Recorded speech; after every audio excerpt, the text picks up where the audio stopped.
Hello guys, welcome back to our anime explainer. Guys, please like the video and subscribe to my channel. Today is explanation of Soul Land 2 Peerless Tangmen based on novel. So let's start. Shixing nodded. He was someone who'd graduated from the martial soul department, and thus knew quite a bit about the rivalry between the two departments. During recent years, the soul tool department had grown at an increasing rate, and had signs of surpassing the martial soul department. On the other hand, the martial soul department was slowing down somewhat. Even Dean Yang Shaozi, who had strong views against the use of soul tools, seemed to have relented slightly, transferring a large amount of the academy's resources to the soul tool department. At this moment, a low roar suddenly rang out in the distance. Right after that, countless beasts cried out in response. Over 2 hours had passed since the light of dawn. Was the Great Star Do Forest's beast tide going to attack again? The Soul Masters, who were originally meditating, opened their eyes with deathly pale expressions. Although they had resolute gazes, their eyes had a tinge of despair in them. Shixing looked towards Xian Lina, who nodded back at him. The fact that Shixing was chosen as the highest city defense officer was not only a testament to how calm he was, but also how decisive he was. The moment he made a decision, he immediately handed down his orders. All Soul Masters in the city defense army, head down to your bunkers and continue resting. All auxiliary troops, retreat 50 meters and rest on the city walls. Wait for further commands. The soldiers in the city defense army couldn't help but look at each other after hearing Shixing's command. They were at a loss for a brief period of time. The great beast tide was about to descend on them, but their commander was actually ordering them to rest. Just what sense did that make? Were they not able to hold the soul beasts back? I've already given my orders. Do you not understand? Shixing shouted angrily. The job of a soldier was to listen to one's superior. Although the city defense army didn't quite understand the purpose behind their commander's orders, the strict training they'd undergone every day made them move immediately. They quickly withdrew to the bunkers below the city walls. The auxiliary troops retreated as well, and quickly, the lack of soldiers on the city walls created a large gap. Shixing, however, did not retreat. He was the city defense officer, and regardless of how much he trusted Xian Lina, he had to remain to ensure that the Tang sect truly did have the capabilities to hold back the next assault. If anything were to go wrong, he could command his subordinates to provide aid as quickly as possible. The army of soul beasts from the Great Star Do Forest made their move. A large number of soul beasts started charging wildly, causing clouds of dust to rise in the distance. Amid the wild roars coming from that direction, a large number of soul beasts rushed towards Shrek City. When Shixing was finally able to see the large charging army clearly, his expression changed instantly. This time around, the Emerald Swan Bai Ji wasn't the one leading the great army of soul beasts, another soul beast was tasked with that. This soul beast was an existence that resembled an enormous lion floating in the sky, but it had 3 large heads, and glowed with a scarlet-red light. It was this soul beast that had let out that roar earlier. Of the 10 great savage beasts, this was the 8th rank soul beast, the 3-headed scarlet devil mastiff, the Scarlet King. Bai Ji also had to rest. This was especially the case after she went all out assisting the entire soul beast army, which had taxed her soul power greatly. After an entire day and night of fighting, the commander of the army of soul beasts had been swapped to the Scarlet King. Shixing should have been slightly more relaxed due to the disappearance of Bai Ji, but the reason why his expression had changed earlier wasn't because of the new commander of the soul beast army. Instead, it was because of the appearance of a dark cloud in the sky above the army. An army of flying-type soul beasts had revealed itself on the battlefield. There were quite a few soul beasts who could fly. However, there were relatively few flying-type soul beasts in the Great Star Forest. This was because of the high chance of these soul beasts being shot down by ranged attacks if they flew above the forest. Because of that, flying-type soul beasts that didn't live near the very edge of the forest, or were very powerful, would find it extremely difficult to live in the Great Star Do Forest. There weren't that many flying-type soul beasts before them now, only 1,000 or so. However, even 1,000 soul beasts could form a black cloud in the air. There were various kinds of flying-type soul beasts within the cloud, and they flickered with different colors. There was no vanguard who led their charge. Instead, they all flew steadily forward together. An attack consisting of both aerial and ground attacks would clearly be much more difficult to handle. The reason why the Great Star Do Forest hadn't used flying-type soul beasts before was because they were extremely precious. At this moment, however, They'd mobilized their aerial troops to increase the intensity of their attack, for the sake of defeating Shrek City in one shot. Although this aerial army wasn't the strongest they could muster, their ability to harass Shrek City would definitely affect their defensive capabilities greatly. Without the golden tree protecting the city, the soul tool barriers surrounding Shrek City could only block a frontal attack. They weren't able to guard against aerial attacks. The harassment the aerial army of soul beasts could thus bring could be imagined. The soul beast flying in front of the aerial army was the one who had previously fought against Elder Song, the six-winged devil tiger. An aerial army led by a 100,000-year soul beast couldn't be underestimated. Moreover, the strength of the beast tied on the ground had at least doubled in strength. With Shishing's eyesight, he was naturally able to tell that there were no longer any soul beasts that were weaker than 100 years in the beast tide. The number of 1,000 and 10,000-year soul beasts had increased as well. The strong undulations of soul power coming from them made it seem as though Mount Tai was pressing down on them. How are we going to fight this? Shishing was deep in thought. If he were the one commanding the Shrek City Defense Army, the only way he could deal with this would be to use a large number of stationary soul cannons to launch a simultaneous attack on both the aerial and ground-based armies. Only by launching an all-out attack that risked their lives would they have a chance of stopping this wave. However, what would they do about the next wave if they did this? What could they do? Dean Xian, I'll ask the soldiers to come back. Could you go and ask the elders to assist us? Otherwise, we won't be able to defend against both the aerial and ground armies. Xian Lina glanced at Shishing and said, don't just do things on your own. Trust the Tang sect. But, Shishing was feeling somewhat anxious. It wasn't that he didn't trust the Tang sect, but the beast tied in front of him and the previous two were completely different. Just as he wanted to continue speaking, a series of sudden clangs caught his ear. Right after that, a number of huge creatures quickly rose from the area behind the walls, then quickly proceeded to the top of the city wall. What is this? Shishing nearly choked on his words as he stared blankly at these monsters that were completely made of metal. Right, these things could only be described as monsters. If one had to find a living creature resembling these things, only a porcupine would fit the bill. Only, did a porcupine have this large a head? Was there a porcupine that had a diameter of over 2 meters? Was it 100,000-year one? These enormous porcupines had 8 metallic legs underneath their bellies. After they scaled the city walls, they rapidly moved forward. Other than the metallic legs underneath their round bodies, there were various metal spikes protruding from them. There were conical-shaped ones, tube-shaped ones, and other spikes of various shapes. Every single porcupine had at least 60 of these protrusions. Amidst the sounds of clanging metal, they traveled forward quickly. After a few breaths of time, around 60 of these metallic porcupines had scaled the city walls. Moreover, they quickly arranged themselves in a tidy manner. Right after that, several hundred soldiers, who were fully covered in metal, began to quickly line up. There were a few of them who looked very young, but they were all able to move very quickly. Roughly 5 of them followed each single metallic porcupine as they lined up quickly. Within a mere 10 minutes, a total of 61 metallic porcupines were lined up in an orderly manner on top of the city walls, replacing the Shrek City Defense Army. Dean Xian, what are these? Shishing couldn't help but ask. He was extremely curious. These are all-terrain self-driving forts, ATSDFs. I'm a bit ashamed to say this, but they were invented by the Sun Moon Empire. Teacher Xian brought them over to Shrek, then remodeled them for us. He reduced their flexibility and removed various abilities, but was able to increase their offensive capabilities.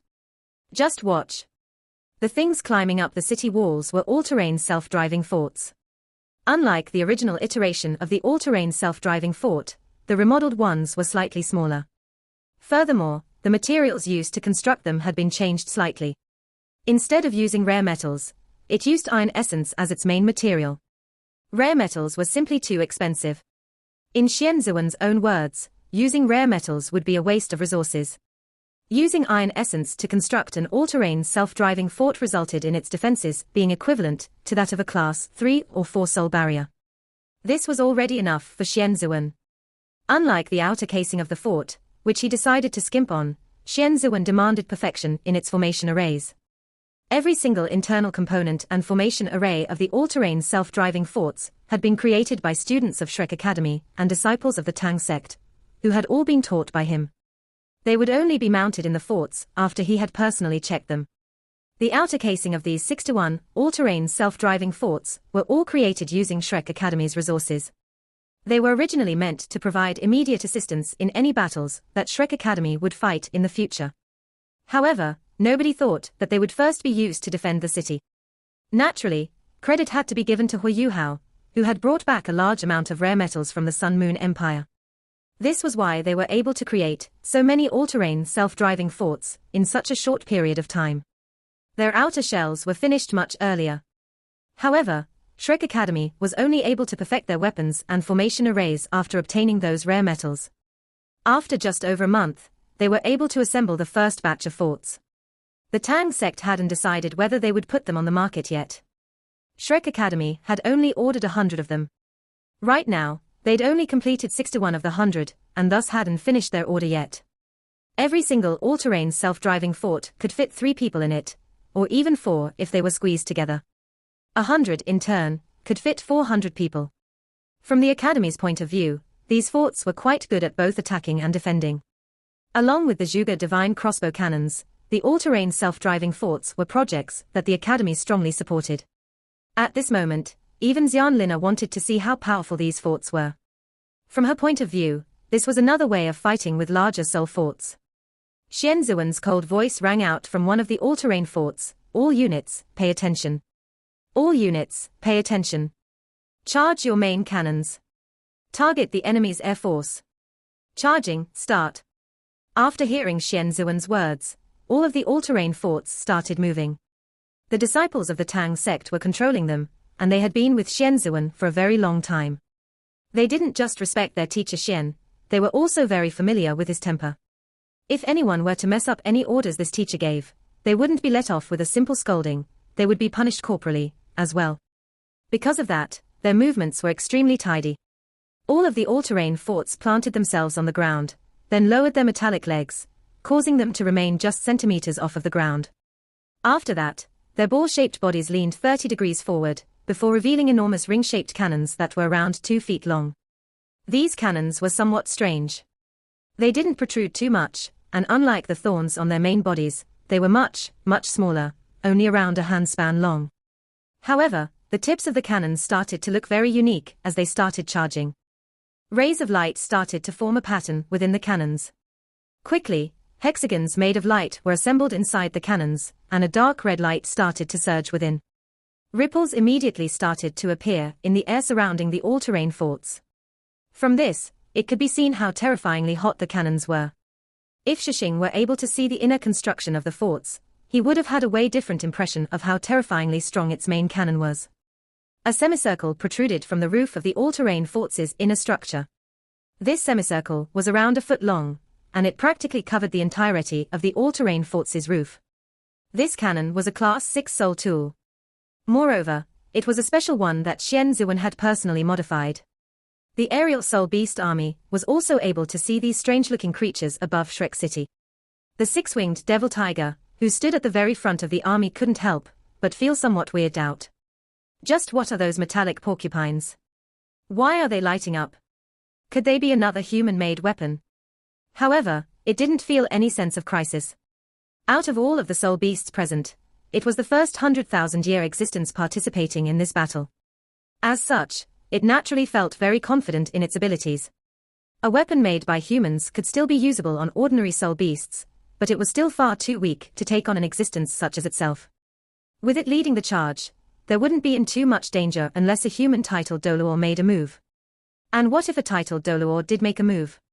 There were 1,000 of its little brothers next to it, all of which specialized in long-range attacks. If a human dared to soar into the air, he or she would have to taste the feeling of being shot at by all of them. Human soul masters would never be able to beat soul beasts in sheer quantity. This was even true when taking aerial troops into account. Shrek Academy was considered the area with the highest density of soul masters in the world. However, there were only around 100 or so soul masters who were soul sages or stronger. Naturally, 4-ring soul masters and above could fly using the assistance of flying-type soul tools, but Shrek City had to face the entirety of the soul beast army. Who could spare enough strength to deal with the aerial soul beasts in front of them? The 6-winged devil tiger had a very simple order: distract the humans and attack them alongside the ground-based soul beasts. Shishing's gaze was fixed towards the outside of the city. The Great Soul Beast army was getting increasingly closer, and they were now only 5 kilometers away from Shrek City. Once they got within a kilometer of the city, 10,000-year and 100,000-year soul beasts would be able to reach the city using their long-range attacks. On the other hand, all of Shrek City's soul masters had been sent away, and even soul barriers couldn't be used. How would they defend against the soul beasts? Furthermore, the enemy's aerial forces were getting closer and closer. If they didn't ask for help now, there was a chance that they wouldn't be able to in a bit. Dean Xian. Shishing couldn't help but cry out again. Xian Lina acted as though nothing had happened as she said casually, "Don't be impatient. Just watch. Even if something happens, aren't we here?" Main cannon charging complete. Main cannon charging complete. A somewhat young voice rang out, and quickly, 60 other voices followed, announcing the completion of their main cannons charging. If anyone were to look in the direction of an all-terrain fort, they would discover that it had turned into a sea of red. However, one could faintly see a light gold hexagram in the middle of the sea of red. Shishing could tell from the side that Xian Lina wasn't worried at all. In any case, there was no use in him panicking alone. 4 kilometers. 3 kilometers. The Soul Beast army's long-range assault was about to start. The larger and more powerful soul beasts within the tide had already begun to store up energy. Once they entered their effective attack range, a large number of long-range attacks would pour down on Shrek City. Just at this moment, Xian Zuan's indifferent voice rang out via his sound-amplifying soul tool, "Main cannons, fire together at my command. All together, fire." It seemed as though nothing in the world other than topics related to soul tools could pique Xian Zuan's interest. He used an extreme disinterested voice as he announced the start of their attack. A thin beam of red light that was completely unsynchronized from the main cannons surged into the sky. This beam looked way too weak, and it was only as thick as a thumb. If one didn't carefully look out for it, they would not be able to notice its existence on this humongous battlefield. This beam was launched from the enormous cannon that had created the golden hexagram. It didn't travel for long, instead, it stopped in mid-air. However, it was only about 50 meters away from the all-terrain fort that Xian Zuan controlled. Immediately after the red light reached the peak of its path, a ball of light appeared in its place. This ball wasn't too big, only around the size of a human head. Neither the humans nor soul beasts thought much of it. What could a red beam of light do? However, 60 other thin beams of light shot out from every single all-terrain fort in the next instant, seemingly all at the same time. All of them seemed to be directed at the small red ball. This ball quickly expanded, and within the blink of an eye, it was a meter wide. 2 kilometers. The great army of soul beasts was only 2 kilometers away from Shrek City's walls. The distance at which they could launch their long-range attacks was getting closer and closer, and the aerial army led by the six-winged devil tiger was approaching them at the same rate. For the sake of avoiding unnecessary losses, they in fact moved slower than the ground-based soul beasts. Once the fighting below started, they would start their harassment via aerial attacks. Without any prior warning nor any loud noise, a red beam of light a meter thick shot out from the ball of light. Its target wasn't the ground, but the air. The red beam of light was rather obvious on the battlefield. Though it didn't look powerful or dominating, the fact that it spanned the entire sky made it look breathtaking. The soul beasts didn't know how far human-made soul tools could reach, and neither did the soul masters in Shrek City. Ordinarily, soul rays that could reach a distance of 200 meters were considered rather good. Ordinary soul cannons could reach 500 to 1,000 meters. Different classes of soul tools had different ranges, but any soul tool that had a range exceeding a kilometer was at least class 5. If one wanted a soul tool that could attack something 5 kilometers away, only a class 7 soul tool could do the job. Stationary soul tools generally had longer attack ranges, because the cannon shells they used could be equipped with devices that helped them fly longer, which would increase their attack range. At this moment, however, the bombardment Xian Zuan ordered exceeded everyone's expectations. That powerful beam of red light was able to instantly cross over 4 kilometers, and was targeted at the massive number of soul beasts in the air. Is that thing aimed at me? The first thing that came to the six-winged deviltiger's mind was disdain as it looked at the red light approaching it. Are these humans brain dead? What meaning is there in directly attacking a 100,000-year powerhouse like me? A ball of white light quickly formed a shield in front of it. The six-winged devil tiger had three elements, one of which was light. The element of light had its strong points when it came to defense, and although the six-winged devil tiger held its opponent's attack in contempt, it was able to tell that the red beam of light was fire-based. Thus, using light to defend against it would have a rather decent effect. It reacted quickly enough, and the red beam wasn't quick enough to make it to the six-winged devil tiger before it was able to complete its defense.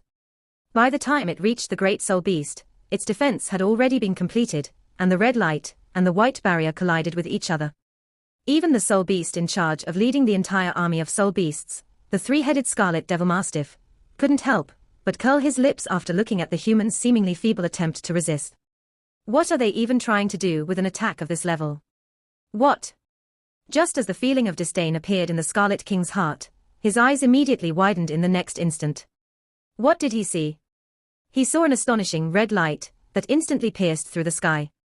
The barrier of light that the six-winged devil tiger had created instantly disappeared before the red beam of light. After that, its chest was directly pierced through. Even 100,000-year soul beast wouldn't be able to survive a meter-thick soul ray that pierced through its chest. The six-winged devil tiger only realized how terrifying that ray was after it hit him. All of the energy within this soul ray had been condensed into a single beam, and none of it had spilled out. This was why it had previously thought that the soul ray was no threat to it. Not only that, but the heat contained within this ray far exceeded its imagination. The terrifying attack power of the soul ray was simply too great, and the soul power protecting it only caused the red beam to pause for a moment before it pierced through the savage beast. Regret? There was no longer any time for the six-winged devil tiger to react, as it had lost all of its senses after the line of fire burned it to ashes. Its enormous body was vaporized in mid-air. After passing through the six-winged devil tiger, the beam of red light reached the rest of the aerial soul beast army. Since even 100,000-year soul beasts couldn't block the attack, how else would the other weaker soul beasts fare? A line appeared in mid-air. The corpses of aerial soul beasts fell wherever this line passed through. What was even more terrifying was that this beam of red light didn't disappear after that attack. Instead, it paused roughly 5 kilometers from the red ball of light. After that, it made a sweeping motion, like an enormous sword cutting through the air. It swept from left to right, then back to its original location.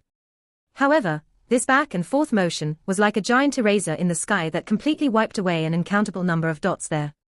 Over 2/3 of the 1,000-man strong aerial army of soul beasts were obliterated by this sweeping motion. The army of soul beasts had been too confident in themselves. After all, did it matter how concentrated they were, considering they were being led by a 100,000-year soul beast? However, that red beam of light had come too quickly. By the time it started sweeping through the sky, none of the soul beasts had even noticed it. The entire sequence of events went very smoothly, and the terrifying beam of light disappeared immediately afterwards. Only the luckiest soul beasts managed to escape with their lives intact. However, they nonetheless began to fall from the sky. It wasn't because they were injured, but because of fear, an overwhelming sensation of terror. The terrifying red light that had obliterated their fellows instantly became a shadow hanging over their hearts. All of this was simply too terrifying. Who would have thought that the proud flying soul beasts courageously advancing would lose over 2/3 of their forces to humanity's first attack? None of the soul beasts who had touched the red beam of light had managed to avoid death, even the 100,000-year soul beast who led the flock. A power like this had already exceeded the realm of knowledge of the soul beasts there. Even a powerhouse like the beast god Di Qian would have a certain process to go through before launching an attack like that. However, the humans were simply far, far too quick. Shushing stood atop the city wall, his mouth agape. He felt extremely exuberant, and all of his worries seemed to fade away. This was simply too overbearing. A red beam of light swept through the sky, and everything was silent afterwards. The few surviving soul beasts that had fallen from the sky started to turn tail and run away after landing. The depth of their terror destroyed their will to fight. The great beast tide was only 1 kilometer away from Shrek City's walls. However, they were able to see everything that had occurred in the sky. The soul beasts that were originally prepared to assault the city now looked like fools, and it seemed they had completely forgotten about their assault.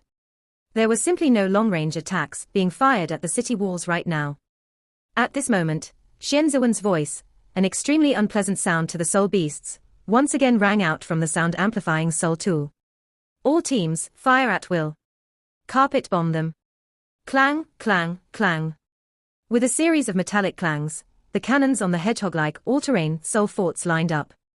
The topmost part of the Soul fort's main cannons slid shut, and the 8 legs below them started to prop them up. Moving a few steps forward, they were now just behind the battlements. All their cannons were pointed towards the beast tide, and in the next instant, a rain of light started to descend. Countless soul light rays and soul cannons started to pour down like droplets of rain from Shrek City's walls. The 61 all-terrain soul forts were just like 61 killing machines as they poured down the firepower.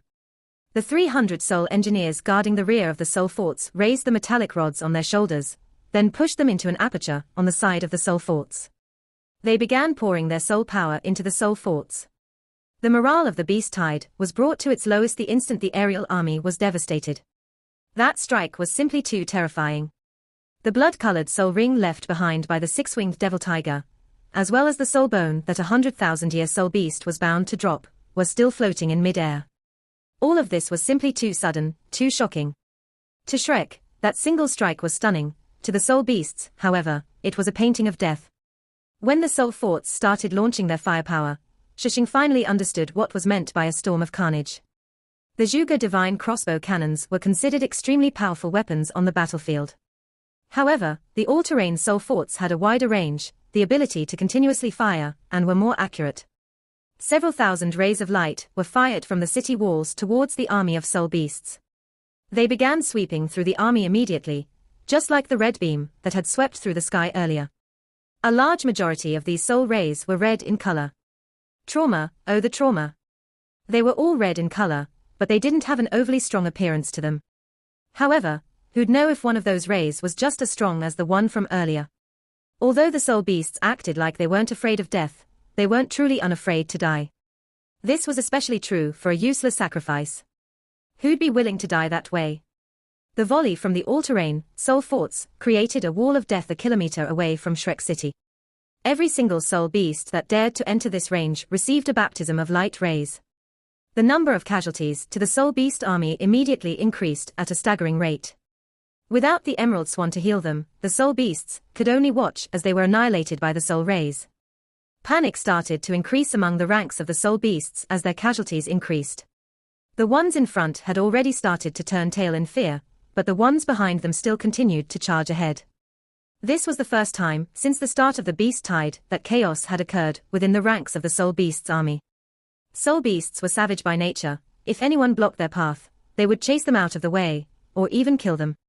The soul beast army started to devolve into a mess as a result of the fear and panic that now engulfed them. A large number of them started to attack and trample their fellows, making them lose their bearings instantly. The 3-headed scarlet devil mastiff let loose a series of wild roars, but how could he do anything about the situation? The deadly rays their opponents used were too terrifying, to the point where even though the soul beasts were terrified by his might, they still didn't dare to charge ahead. Enraged, the Scarlet King started to fly forward with a group of powerhouses. He intended to rush forward and launch a frontal assault. However, the all-terrain soul forts on the city walls bent down, revealing the enormous cannon on their heads. The center of the soul forts shot out small, unremarkable balls of red light. This time around, the rays of light felt entirely different from the first time. As though a glass of cold water had been poured over his head, the Scarlet King immediately came to his senses. Who would be willing to send themselves to their own deaths? Looking at the current situation, they'd only suffer even more casualties if they continued fighting. After calming down a bit, the Scarlet King let out another roar. Retreat! The Great Soul Beast army had arrived quickly, but retreated even more quickly. Due to the chaos on the battlefield, they left behind a large number of corpses, which flickered with the light of soul rings. Shishing's mouth was still gaping. He didn't know what to say. Xian Zuan had previously guaranteed to help stall the beast tide for 2 hours to allow the soldiers to get some rest. However, he was able to forcibly push back the beast tide instead. Was this the awesomeness of the Tang sect? By only relying on 361 people and 61 all-terrain soul forts, they were able to force back an army of soul beasts that numbered in the tens of thousands. A glorious result like that undoubtedly overshadowed that of the Shrek City Defense Army. However, Shishing only felt excitement. With the Tang sect's strength, What was there to fear from that army of soul beasts? This was especially the case the moment they started firing their main cannons. Since even 10,000-year soul beasts couldn't block them, who would dare to approach them? It seemed like there was hope of defending the city. Go down and collect those soul rings. Xian Zuan handed down another command. Right after that, the all-terrain soul fort he controlled suddenly leapt off the city walls and soared into the sky. After that, a few jet holes and a pair of wings appeared on his seemingly cumbersome all-terrain soul fort. With a surge of soul power, it actually flew him down to the battlefield. The other all-terrain soul forts started moving as well. Though they didn't have the capability to fly, their long legs allowed them to descend from the city walls like enormous spiders. Their 8 sharp legs allowed them to secure a foothold on the sturdy city walls and descend quickly towards the soul beast corpses. Dean Xian, what are they trying to do? Shushing couldn't help but ask Xian Lina. Xian Lina's expression shifted slightly, and she said helplessly, they're probably trying to not waste anything. Right, they were trying to not waste anything. As Shushing looked on dumbstruck, a large number of soul rings started vanishing at a quick rate. It seemed like there was a mystical absorption force quickly absorbing the soul rings around them. Moreover, they were specially looking for purple and black soul rings, and were also ruffling through the corpses. Xian Zuan, who had risen into the air, had a clear objective, the 100,000-year soul ring and soul bone left behind by the 6-winged devil tiger. The instant he was within range, they immediately vanished. After that, the Hall Master of the Tang Sect's Soul Tool Hall turned his soul fort around and flew back to Shrek City. This video will end here.